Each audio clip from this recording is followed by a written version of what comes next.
Os judeus tinham registros genealógicos oficiais guardados no Templo de Jerusalém. Quando um homem queria se casar, quando alguém reivindicava a herança, quando os sacerdotes precisavam provar sua linhagem levítica, todos recorriam a esses registros.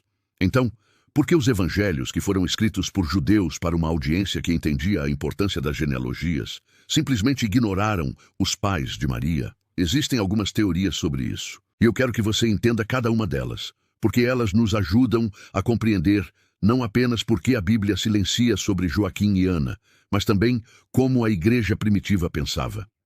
A primeira teoria tem a ver com a lei judaica. Na sociedade do primeiro século, a linhagem que contava legalmente era a paterna. Quando você queria provar que alguém era descendente de Davi, você traçava a linha através do pai, não da mãe. Jesus, legalmente, era filho de José. Sim, nós sabemos que José não era o pai biológico de Jesus. Aos olhos da lei judaica, José era o pai legal.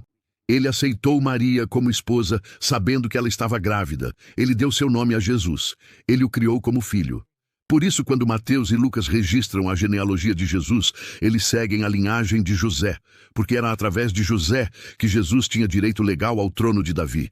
Era através de José que Jesus podia reivindicar ser o Messias prometido da casa de Davi. Então, talvez os autores dos evangelhos simplesmente não viram necessidade de registrar a família de Maria, porque para os propósitos deles, provar que Jesus era o Messias prometido, a linhagem de José era suficiente.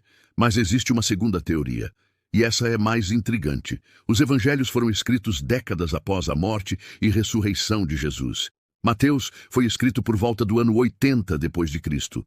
Lucas foi escrito entre os anos 80 e 90. João foi escrito ainda mais tarde, talvez no ano 95. Isso significa que os autores estavam escrevendo 50, 60, talvez 70 anos após os eventos que descreviam. Eles não foram testemunhas oculares do nascimento de Jesus. Eles estavam registrando tradições que tinham sido passadas oralmente por décadas. E aqui está o ponto. É possível que, naquela época, os nomes dos pais de Maria simplesmente não fossem conhecidos. Ou se eram conhecidos em alguns círculos, não eram considerados importantes o suficiente para serem registrados por escrito. Lembre-se do contexto. Maria era uma jovem camponesa de Nazaré. Nazaré era uma vila minúscula, insignificante.